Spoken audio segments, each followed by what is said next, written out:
ॐ नमः श्री यतिराजाय विवेकानंदसूरये सच्चित्सुखस्वरूपाय स्वामिने तापहारिणे स्वामिने तापहारिणे। प्रिय मित्रांनो, नमस्कार। विवेक प्रेरणा या मालिकेमध्ये आपलं सगळ्यांचं स्वागत। आपलं स्वामीजींच्या कवितावरती निरूपण सुरू आहे आणि आज आपण एक नवीन कविता घेऊन त्यावर निरूपण करणार आहोत। ही आपल्या सगळ्यांसाठीच आहे। जरी टायटल असलं जाग उठ रे भारतवीरा, हे आपल्या कवितेचं शीर्षक आहे। जाग उठ हे भारतवीरा। जाग उठ रे भारतवीरा, सोडून निद्रा आळस, स्वामीजींच्या कार्यासाठी मनात बाळग साहस, मनात बाळग साहस। तर इथे विशेष करून युवकांना संदेश दिलेला आहे की हे भारतवीरा, आज तरुणच वीर असू शकतात असं नाही आहे, वीर सगळेच होऊ शकतात। तर जाग उठ हे भारतवीरा, हे भारताच्या तरुणांनो, भारताच्या वीरांनो, आता तुम्ही जागा आणि उठा। कशासाठी? सोडून निद्रा आळस, स्वामीजींच्या कार्यासाठी मनात बाळग साहस। तर आता निद्रा आणि आळस सोडून जागा हो, आणि जागा झाल्यानंतर तुला करायचं काय आहे? स्वामीजींच्या कार्यासाठी आपल्याला आपलं जीवन बलिदान करायचं आहे। आता इथे स्वामीजींचं कार्य म्हणजे काय हे आपल्याला समजून घ्यावं लागेल। स्वामीजींचं कार्य म्हणजे फक्त रामकृष्ण मठ आणि मिशनद्वारेच केलं जातं असं नाही आहे। रामकृष्ण मठ आणि मिशन तर करतेच आहे, त्यामध्ये संन्यासी आहे, भक्त आहे, पण प्रत्येक व्यक्तीच स्वामीजींचं कार्य करू शकतो। कारण शेवटी आपल्या जीवनाचं ध्येय काय? मोक्ष प्राप्त करणं, सगळ्या बंधनातून मुक्त होणं। आणि स्वामीजींनी तोच आदर्श दिला, आत्मनो मोक्षार्थम जगद्हितायच। म्हणजे तुम्ही ह्याच जन्मामध्ये मुक्ती प्राप्त करून घेऊ शकता। कशाच्या माध्यमातून? जगद्हितायच। जे लोकांची सेवा करून तुम्ही मोक्षापर्यंत पोहोचू शकता। म्हणजे जीवनाचं ध्येय, सगळ्यांच्या जीवनाचं ध्येय मुक्ती आहे, तेव्हा ते ध्येय तुम्हाला प्राप्त करायचं आहे। आणि ते ध्येय प्राप्त करण्यासाठी तुम्हाला काही संन्यासी व्हायचे नाही, तुम्हाला काही हिमालयात जायचे नाही, तुम्हाला कार्य करायचं आहे लोकांसाठी। स्वामीजींनी तेच केलं, त्यांनी भारतभूमीसाठी कार्य केलं। पण ते जे करू शकले तेवढं आपण करू शकणार नाही, कारण त्यांनी संपूर्ण जीवन गुरुच्या चरणी समर्पित केलं। पण आपण आपल्या परीने काही ना काहीतरी करू शकतो। म्हणून आपण कुठेही असो, कोणत्याही क्षेत्रामध्ये असो, जर आपल्याला संधी मिळाली की भारत मातेच्या संतानांची सेवा करायची, आणि संधी मिळते, कारण आपण कोणत्याही पोझिशनवर असू, कोणतंही पद असो, मग राजकारणामध्ये असो की गव्हर्नमेंट सर्व्हिसमध्ये असो, आपल्याला कोणतेही जरी पोझिशन असेल तरी तिथे राहून आपण लोकांसाठी बरंच काही कार्य करू शकतो। आणि ते केलंच पाहिजे। फक्त आपल्याला आपला स्वार्थ बाजूला ठेवावा लागतो। आपण जर फक्त आपला स्वार्थ बघितला तर आपण लोकांच्या काहीही कामात येणार नाही। म्हणून स्वामीजी म्हणतात की जाग उठ हे भारतवीरा, सोडून निद्रा आळस। तर ही निद्रा आणि आळस सोडून आता जागा हो, आणि सेवा करण्यासाठी, भारत मातेची सेवा करण्यासाठी। स्वामीजींचं कार्य म्हणजे भारत मातेचं कार्य। शेवटी भारत मातेला आपल्याला गौरवाचं स्थान प्राप्त करून द्यायचं आहे। म्हणून आपल्याला स्वामीजींनी सांगितल्याप्रमाणे, त्यांचं गायडन्स आहे, त्यांचं मार्गदर्शन आहे, त्या प्रकारे कार्य करायचं आहे। कर्म तर सगळेच करतात, कोण करत नाही कर्म, पण ह्या कर्मामुळे आपल्याला मुक्ती मिळत नाही। कारण शिकून घ्यावं लागतं की कशा प्रकारे कर्म केलं पाहिजे, आणि तेच आपल्याला स्वामीजी सांगतात की तुम्ही कर्म करा, स्वतःचा स्वार्थ पण थोडाफार बघा, पण हे विसरू नका, की तुम्ही भारत मातेची संतान आहेत, तेव्हा भारतासाठी कार्य करायचं आहे हे लक्षात ठेवून मग कर्म करा. जात पात धर्माधर्मातील भेद करी दूर सत्वर, संतान आम्ही भारतभूची हाच असू दे सूर, हाच असू दे सूर. आपल्या हिंदू धर्मावर जर सगळ्यात मोठा कलंक असेल तर तो म्हणजे जातीयवादाचा आहे. आपण बघतो की भारत देश पारतंत्र्य झाला, गुलाम झाला, 1000 वर्षे गुलाम राहिला. हे कशामुळे? आपण आपसामध्येच भांडत होतो. अरे हे सगळे आपले भाऊ, तिथे फरक काय? तुमच्यामध्ये जे रक्त आहे ते त्यांच्यामध्येही आहे. पण आपण खूप भेदभाव केला, आपण खूप जातीयवाद केला. इंग्रजांना हे माहिती होतं की जातीयवादाच्या नावावर आपल्यामध्ये फूट पडलेली आहे, म्हणून त्यांनी या संधीचा फायदा घेतला. डिव्हाइड अँड रूल त्यांनी अजूनच लोकांमध्ये पसरवलं की बघा तुमच्यावर किती अत्याचार होत आहे. आणि शेवटी आपल्याला पारतंत्र्य स्वीकारावं लागलं, कारण आपलेच भाऊ, आपल्याच हाडामासाचे ते ब्रिटिशांचे सैनिक झाले आणि शेवटी भारताविरुद्धच लढले.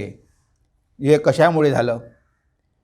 आपण ह्या लोकांना, निम्न जातींच्या लोकांना मनुष्य म्हणून वागणूकच दिली नाही. त्यांना मनुष्याप्रमाणे आपण वागवलंच नाही. त्यांच्यावर इतके अत्याचार झाले आपण कल्पनाही करू शकत नाही. आपले संत, त्यांना किती अत्याचार सहन करावे लागले. स्वामीजीने भारत भ्रमण केलं तेव्हा त्यांना दिसलं की हे काय चाललेलं आहे. हे हिंदू आपसामध्ये भांडत आहे. हे आपण आत्तापर्यंत करत आलो. आता तरी आपण धडा शिकलो पाहिजे. आता तरी आपण हा भेदभाव सोडला पाहिजे. आपण सगळे भारत मातेची संतान आहोत. तिथे मग वेगळेपण कसलं? हा अमुक, हा तमुक, हे असं वेगळेपण नाहीच आहे. भगवद्गीतेमध्ये भगवंताने जे वर्णाश्रम सांगितलेला आहे हिंदू धर्मामध्ये, तो वर्ण आणि आश्रम गुणकर्म विभागशः चातुर्वर्ण्यम मया सृष्टम गुणकर्म विभागशः. ज्याच्यामध्ये जसे गुण आहे आणि ज्याचे जसे कर्म आहे त्याप्रकारे हे 4 विभाग केलेले आहे. आता गुणाप्रमाणे आहे, जन्माप्रमाणे नाही. एखादा बुद्धिमान असेल, गरज नाही तो ब्राह्मणाच्या घरी जन्माला आला पाहिजे. तो कुठेही जन्माला येऊ शकतो. त्याच्याकडे बुद्धी असेल तर तो महान होणारच.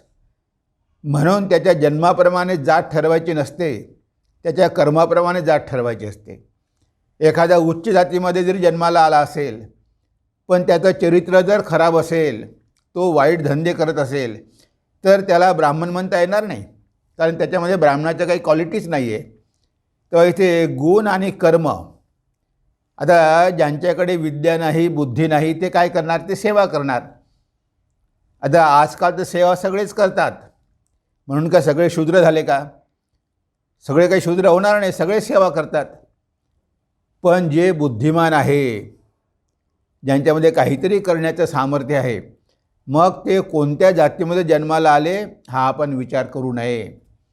इवन भगवद्गीतेमध्ये म्हणतात की भगवंताची आराधना करण्याचा अधिकार सगळ्यांनाच आहे, भगवंताला प्राप्त करून घेण्याचा अधिकार सगळ्यांनाच आहे. पण काही मुठभर लोकांनी हा अधिकार आपल्याकडेच ठेवला. नाही, आम्हालाच फक्त अधिकार आहे. इतरांना मंदिरात जायचा, भगवंताची आराधना करायचा, शास्त्र वाचायचा हा त्यांना अधिकार नाही. पण बघा गीतेमध्ये भगवान काय म्हणतात? मामी पार्थ व्यपाश्रित्य येपी स्यु पापयोनय स्त्रियो वैश्यास्तथा शूद्राः तेपि यान्ति पराम गतिम. जे स्त्रिया, वैश्य आणि शूद्र त्यांनासुद्धा पराम गतिम प्राप्त होऊ शकते. ते सुद्धा मला येऊन प्राप्त होऊ शकतात. इथे भगवंताने काहीही भेद केला नाही. त्यांनी म्हटलं नाही की फक्त माझ्याकडे उच्च जातीचेच लोक येऊ शकतात आणि बाकीचे येऊ शकत नाही. जर भक्ती असेल तर कोणीही भगवंताकडे जाऊ शकतो. त्यासाठी काही जातीचा निर्बंध नाहीच आहे. आपले बरेचसे संत हे निम्न जातीमध्ये जन्म घेतलेले होते, पण त्यांनी विठ्ठलाचा लाभ करून घेतला, भगवंताचा लाभ करून घेतला. म्हणजे इथे जातीला काहीही महत्त्व नाही, पण आपण जातीच्या नावावरच राजकारण केलं आणि शेवटी लोकांवर अत्याचार केले आणि त्याचे परिणाम मात्र आपल्याला आजही भोगावे लागत आहे. म्हणून इथे हा जातीपातीमधला भेद आपण सोडला पाहिजे. हा उच्चवर्णीय हा निम्नवर्णीय हा भेद आपण बिलकुल सोडून दिला पाहिजे. हेच आपल्याला भगवान श्री रामकृष्णांनी दाखवून दिलं. हेच आपल्याला स्वामी विवेकानंदांनी दाखवून दिलं. या सगळ्या लोकांनी ह्याच आदर्श आपल्याला दाखवला. त्यांनी कुठेही भेद केला नाही. भगवान श्री रामकृष्ण स्वतः भिकाऱ्यांच्या पत्रावळी उचलायचे. त्यांनी दाखवून दिलं की मी यांचासुद्धा दासच आहे. स्वामीजींनी एका चांभाराच्या हातचं भोजन स्वीकारलं. म्हणजे बघा, ह्या लोकांनी भेद केला नाही आणि आपण मात्र इतके वर्षापर्यंत नुसतं हेच करत होतो. आपल्याला खरं जीवनाचं उद्देश काय हे माहीतच नव्हतं. ह्या सगळ्या सामाजिक प्रथा आहे, हे सामाजिक रूढी आहे, समाज चालवण्यासाठी गरजेचे आहे, पण आपणच त्याला अध्यात्म करून टाकला, धर्म करून टाकला आणि शेवटी आपण आपली अधोगती करून घेतली. म्हणून इथे हा जातपात विभाग सोडून दिला पाहिजे. जातपात धर्माधर्मातील भेद करी दूरसत्वर, संतान आम्ही भारतभूची हाच असू दे सूर. तर आम्ही भारत मातेची संतान आहोत. आमच्यामध्ये उच्च नीच भेद नाही, स्त्री पुरुष नाही, गरीब श्रीमंत नाही. आम्ही सगळी भारत मातेची संतान आहोत आणि सगळ्यांचीच गरज आहे. स्वामीजी म्हणतात की एक दिवस जर भंग्यांनी काम करणं थांबवलं तर सगळ्या शहरामध्ये घाण होऊन जाईल, लोक राहू शकणार नाही.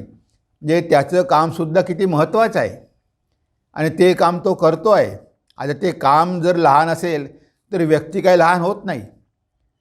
पंतप्रधान येऊन काही ते काम करू शकत नाही आणि या भंगी काही जाऊन पंतप्रधानाचं काम करू शकत नाही. प्रत्येक व्यक्ती आपल्या ठिकाणी महानच आहे. तेव्हा सगळीच कामं महत्त्वाची आहे आणि आवश्यक आहे. तेव्हा आपण कुणाला कमी का लेखायचं? तो कमी प्रतीचं काम करतो म्हणून तो मनुष्य काही कमी प्रतीचा होत नाही. पण आपण त्याच्या कामानुसार ठरवलं की नाही, हा खालच्या जातीचा, याला काही अधिकार नाही. तर हे दाखवण्यासाठीच भगवान श्री रामकृष्णाने विवेकानंद आले होते. आपण त्यांचा आदर्श घेऊन पुढे गेलो पाहिजे. इतरांसाठी प्राण देऊनी होऊन जा रे तू अमर, सदाचार अन सेवा धर्म घरोघरी जा घेऊन, घरोघरी जा घेऊन. तर इथे स्वामीजींनी कशाप्रकारे कर्म करायला सांगितलं? इतरांसाठी प्राण देऊनी होऊन जा रे तू अमर. स्वामीजींचं एक कोटेशन आहे, they alone live who live for others, the rest are more dead than alive. जे इतरांसाठी जगतात तेच खऱ्या अर्थानं जिवंत असतात, बाकीचे जिवंत असूनही मेल्यासारखेच आहेत. किती स्पष्टप्रमाणे सांगितलं. तर इथे आपल्याला इतरांसाठी प्राण द्यायचा आहे. स्वतःच्या बायका मुलांसाठी तर सगळेच प्राण देतात, पण सगळ्या जनतेसाठी, गरिबांसाठी, त्यांच्या उद्धारासाठी आपल्याला आपल्या प्राणाची आहुती द्यायची आहे. भारत मातेसाठी आपल्याला आहुती द्यायची आहे. तेव्हा इथे स्वामीजींनी सांगितलं की तुम्हाला तुमची आहुती द्यावी लागेल. कशासाठी? इतरांच्या सेवेसाठी. सगळ्या संतांनी सांगितलं, जे कारंजले गांजले त्यासी म्हणे जो आपुले, तोची साधू ओळखावा देव तेथेची जाणावा. तुकाराम महाराजांनी म्हटलं आहे. परोपकाराय पुण्याय पापाय परपीडनाम, व्यासमुनी म्हणतात. तर सगळ्यांनी सांगितलं आहे की उपकार केला पाहिजे, लोकांवर मदत केली पाहिजे. ते पण भगवंताचीच रूपं आहेत. आपण हे सगळं विसरून गेलो. आपण संकुचित झालो. आपण फक्त आपल्यापुरता विचार करू लागलो. आपण विसरलो की सगळ्यामध्ये तो एकच भगवान आहे, एकच परमेश्वर आहे, जनता जनार्दन. हे आपण विसरलो. म्हणून आपण एवढं स्वार्थी झालो. तर इतरांसाठी प्राण देऊनी होणे जा रे तू अमर, आणि सदाचार अन सेवा धर्म घरोघरी जा घेऊन. तर हे आपल्याला घरोघरी घेऊन जायचं आहे. सदाचार, मनुष्य कसा पाहिजे? सदाचारी पाहिजे, दुराचारी नाही. दुराचारी असेल तर तो राक्षस आहे, सदाचारी असेल तर तो मनुष्य आहे. तेव्हा आपल्याला हा संदेश, सदाचाराचा संदेश, सद्भावनेचा संदेश, नैतिक मूल्याचा संदेश घरोघरी घेऊन जायचा आहे. आणि सेवा धर्म की आपण सेवेसाठी समोर आलो पाहिजे. सेवा करायचं म्हटलं की आपल्या जीवावर येते. आपण स्वतःसाठी रात्रंदिवस काम करतो, पण थोडी जर सेवा करायची असेल, थोडं निष्काम कर्म करायचं असेल, जबाबदारी घ्यायची असेल तर आपण टाळाटाळ करतो. बघा, स्वामीजींचे शिष्य होते स्वामी कल्याणानंदजी, स्वामी निश्चयानंदजी. ते हरिद्वारला जाऊन तिथे सेवा कार्य करू लागले. हरिद्वारपासून तर ऋषिकेश एवढं 20 मैलाचं अंतर. पण निश्चय महाराज, निश्चयानंद दररोज सकाळी जायचे आणि संध्याकाळी परत यायचे. पैदल चालत जाऊन तिथल्या रोग्यांची सेवा करायचे. तर हा आहे सेवा धर्म. म्हणजे त्यांनी सेवा धर्माचा आदर्श आपल्या डोळ्यासमोर ठेवलेला आहे. असे महान लोक आहेत, आजही आहेत. त्यांनी आयुष्यभर हेच काम केलं. गाडगे महाराजांनी काय केलं? आयुष्यभर लोकांची सेवाच केली. तुकडोजी महाराजांनी काय केलं? आयुष्यभर लोकांची सेवाच केली. तेव्हा हे असे आदर्श आपल्या महाराष्ट्रामध्येच भरपूर आहे की ज्यांनी आपलं संपूर्ण जीवन समाजाच्या उन्नतीसाठी अर्पण केलं. त्याला आपण संत म्हणतो. तर इथे आपल्याला सुद्धा हेच करायचं आहे की आपल्याला सदाचार आणि सेवाधर्म हा घरोघरी घेऊन जायचा आहे. पण त्यासाठी आपल्याकडे वेळ कुठे आहे? आपण तर नेहमी बिझीच असतो, थोडाही वेळ काढत नाही. कमीत कमी रविवारी तरी थोडीफार सेवा केली पाहिजे. आपल्याला ह्या गोष्टी करायला वेळच नाही. पण शेवटी तुम्ही कितीही स्वार्थाने कर्म करा, त्या कर्माचं फळ तुम्हाला मिळेल, इथेच संपून जाईल. तुमच्यासोबत काहीही जाणार नाही. तुम्ही थोडंसुद्धा पुण्यकर्म जमवणार नाही. मग उपयोग काय? तुम्ही एवढं कर्म केलं पण स्वार्थी कर्म केलं, फलाची आशा करून कर्म केलं, आसक्त होऊन कर्म केलं, आपल्या लोकांसाठी कर्म केलं. त्यामुळे तुमची आध्यात्मिक उन्नती मुळीच झाली नाही. तुम्ही जसे आले तसे गेले, यंत्राप्रमाणे कार्य केलं आणि यंत्राप्रमाणेच तुम्हाला फेकून देण्यात आलं. म्हणजे आंतरिक परिवर्तन काहीच झालं नाही. यंत्रसुद्धा काम करते, पण यंत्रामध्ये आंतरिक बाजू नसते. त्यामुळे यंत्र खराब झालं की आपण फेकून देतो. आज मनुष्यसुद्धा यंत्रवत झालेला आहे. तो सुद्धा यंत्रासारखं काम करतो आणि शेवटी त्याला कोणी विचारत नाही. किती लोक जन्मतात, किती लोक मरतात, कोण पर्वा करते? कोणीच पर्वा करत नाही. पर्वत काय संकटांचा तू करी रे सामना, पुढे पुढेची जात राहतू धैर्य ठेवूनी मना, धैर्य ठेवूनी मना. पर्वत काय संकटांचा तू करी रे सामना. म्हणजे आपल्याला संकटांचा सामना करायचा आहे. स्वामी विवेकानंद म्हणायचे, my hope lies in the younger generation, the modern generation. Out of them will come my workers. They will solve the problems of India like a lions. माझी तरुणांवर आशा आहे, त्यांच्यावर भरोसा आहे. त्यांच्यामधूनच माझे भविष्यातले कार्यकर्ते येतील. देशासमोरच्या सगळ्या समस्यांचा सिंहाप्रमाणे फडशा पाडतील. म्हणजे आपल्याला फक्त आपल्या समस्यांचं समाधान करायचे नाही. देशासमोर पण समस्या आहे, आपल्या वैयक्तिक समस्या तर आहेच. तर ह्या सगळ्या समस्यांचा सामना करायचा, सिंहासारखा सामना करायचा. आपल्यामध्ये ते धैर्य पाहिजे, ती शक्ती पाहिजे, साहस पाहिजे. म्हणजे आपल्यासमोर संकट आलं तर आपण घाबरून न जाता, पळून जाण्याचा प्रयत्न न करता त्या संकटाचा सामना केला पाहिजे. मग मरण आलं तरी हरकत नाही, पण आपण संकटाचा सामना केलाच पाहिजे. त्यामध्ये आपल्याला यश येईल, अपयश येईल, मृत्यू येईल, जे काही होईल. पण जर आपण योग्य मार्गाने जात असू, जर आपण न्यायासाठी भांडत असू, तर आपण ते केलं पाहिजे. आपण निमूटपणे काही सगळं सहन करायचे नाही. जर आपल्यावर अन्याय होत असेल, कुणी आपल्यावर अन्याय करत असेल, आपल्यासमोर एखादं संकट निर्माण झालं असेल, तर त्याचा सामना करण्याचं धैर्य आपल्यामध्ये पाहिजे. बरेचदा लोकांमध्ये धैर्य नसतं. थोडंसं संकट आलं तरी आयुष्यभर रडत बसतात, पळून जाण्याचा प्रयत्न करतात. आता हे अशा प्रकारचं जीवन जगण्यात काही अर्थ आहे का? ते काही जीवन आहे का? तुम्ही तर जीवनामध्ये चॅलेंजेस स्वीकारले पाहिजे. जीवनामध्ये येणारे आव्हानं तुम्ही पेलले पाहिजे. मोठमोठे आव्हानं तुम्हाला पेलावे लागतील. पण तुम्ही जर पळपूट निघाले, तुम्ही जर म्हटलं की नाही नाही नाही माझ्याकडून होणार नाही, मी जबाबदारी घेणार नाही, हे एवढं कोण हेडॅक घेणार, तुम्ही असं म्हटलं म्हणजेच तुम्ही स्वतःला कमी लेखलेलं आहे. तुमच्यामध्ये सामर्थ्य आहे. सगळ्या संकटांचा सामना तुम्ही करू शकता. तुम्हाला पळून जाण्याची काहीच गरज नाही. पण तुम्ही करत नाही कारण तुमच्यामध्ये हिंमत नाही, तुमच्यामध्ये निर्भयता नाही, तुम्ही सामना करू शकत नाही. तर हा विचार सोडून द्या.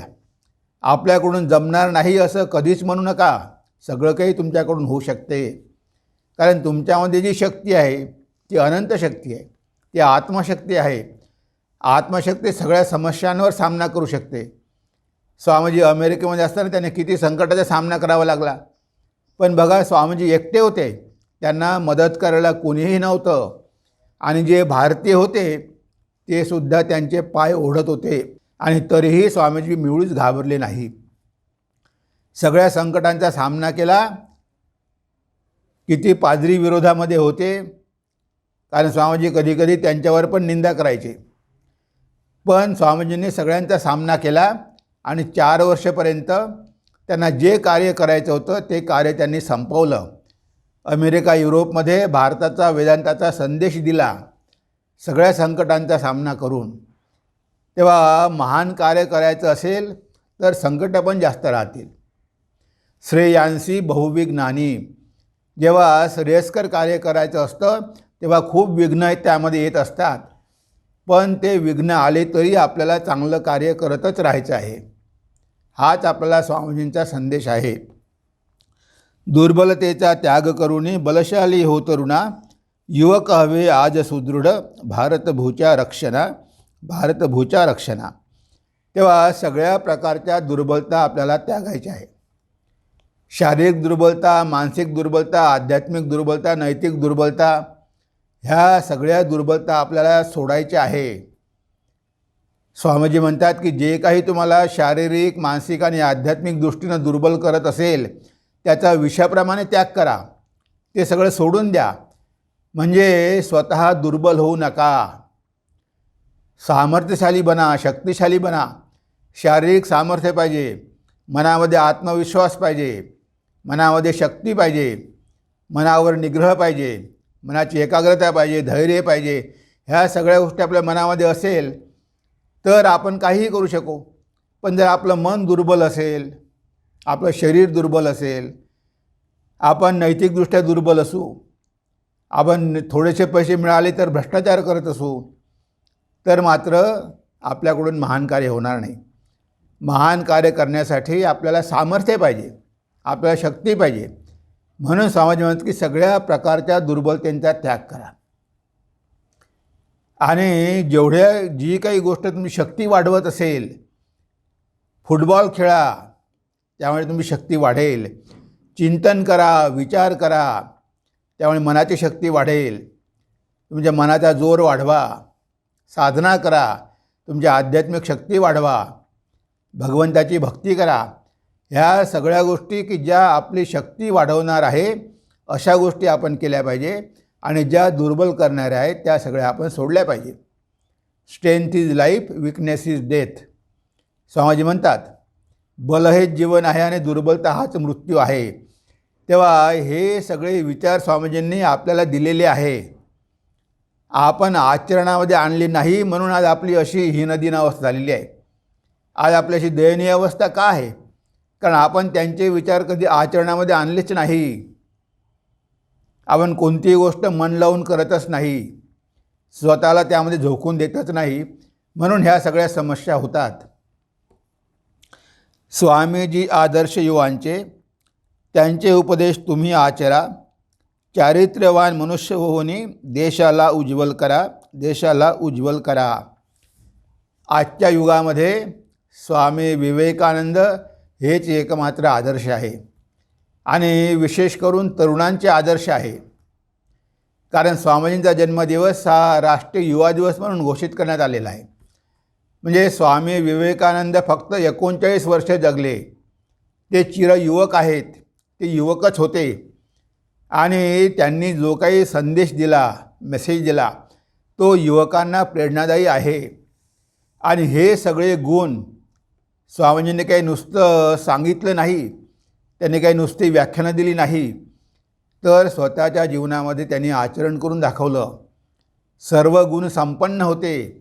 हे सगळे गुण स्वामीजीमध्ये होते. त्यांनी जगून जीवन आपल्यासमोर ठेवलं.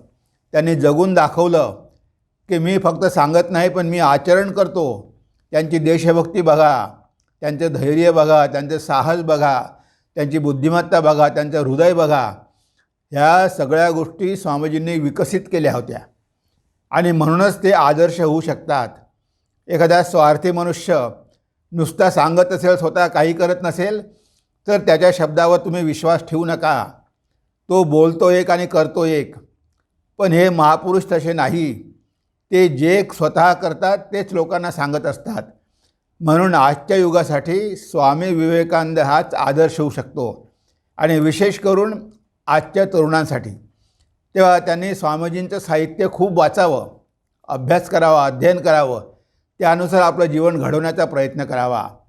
चारित्र्यवान युवक पाहिजे. स्वामीजी म्हणाले, चारित्र्यवान मनुष्य होऊन देशाला उज्ज्वल करा. जर आपण चारित्र्यवान मनुष्य निर्माण करू शकलो तर भारत मातेची प्रगती झाल्याशिवाय राहणार नाही. आज आपण बघतो की मनुष्याचं चरित्र हळूहळू खाली जात आहे. नैतिक मूल्य कमी होत आहे. तो ह्या गोष्टींना विशेष महत्त्व देत नाही. म्हणून स्वामीजी पुन्हा पुन्हा म्हणायचे की आपल्याला चारित्र्य निर्माण करणारं शिक्षण हवं आहे, आपल्याला राष्ट्र निर्माण करणारं शिक्षण हवं आहे, आपल्याला खरा मनुष्य बनवणारं शिक्षण हवं आहे.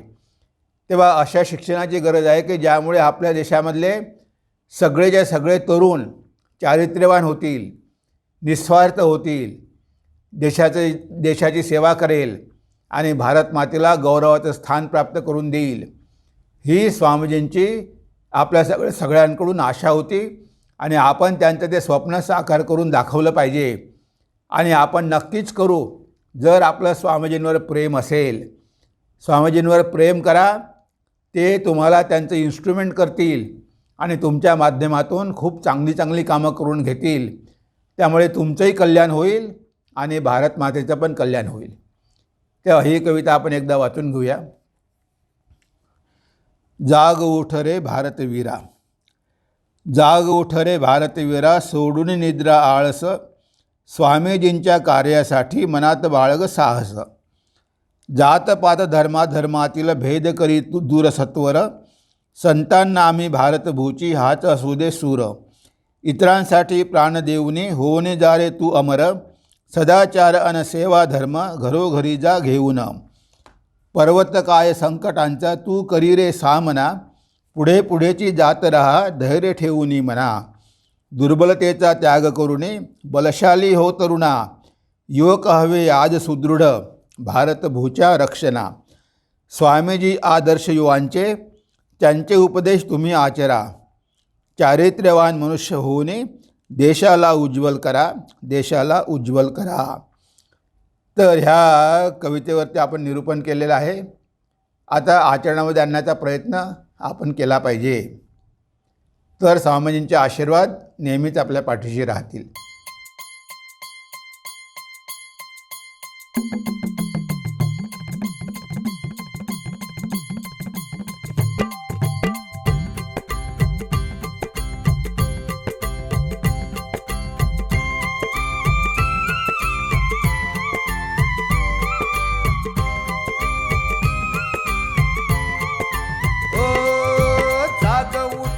भारतवीरा,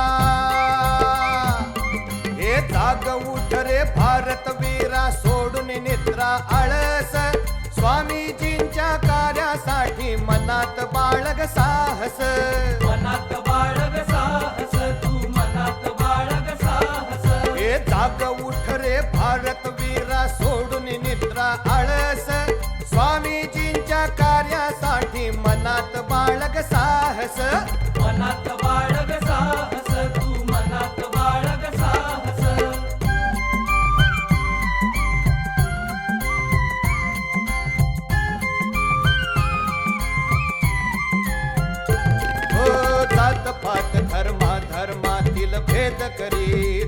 दूर सत्वर भेद करी दूर सत्वर संतन आम्ही भारत भूची हाच असू दे सूर इतरांसाठी प्राण देऊनी होऊन जा रे तू अमर अरे होऊन जा रे तू अमर सदाचार अन सेवा धर्म घरोघरी जा घेऊन घरोघरी जा घेऊन घरोघरी जा घेऊन हे जाग उठ रे भारत वीरा सोडून निद्रा आळस स्वामीजींच्या कार्यासाठी मनात बाळग साहस मनात बाळग साहस तू मनात बाळग साहस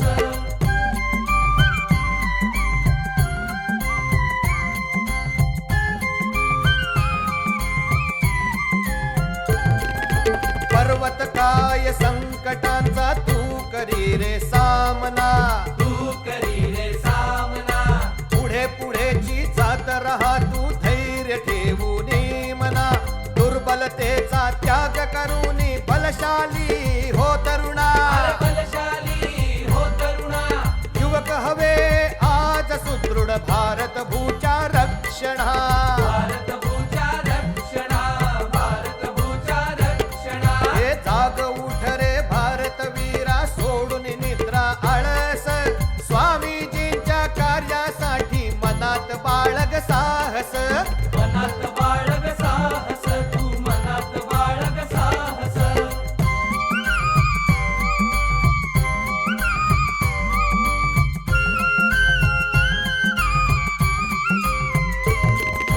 स्वामीजी आदर्श युवांचे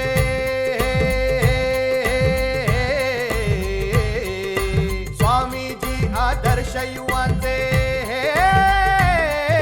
स्वामीजी आदर्श युवांचे त्यांचे उपदेश तुम्ही आचरा चारित्र्यवान मनुष्य होऊन देशाला उज्ज्वल करा देशाला उज्ज्वल करा देशाला उज्ज्वल करा ओ स्वामीजी आदर्श युवांचे त्यांचे उपदेश तुम्ही आचरा चारित्र्यवान मनुष्य होऊन देशाला उज्ज्वल करा देशाला उज्ज्वल करा देशाला उज्ज्वल करा देशाला उज्ज्वल करा देशाला उज्ज्वल करा हे जाग उठ रे भारत वीरा सोडून निद्रा आळस स्वामीजींच्या कार्यासाठी मनात बाळग साहस मनात बाळग साहस तू मनात बाळग साहस हे जाग उठ रे भारत वीरा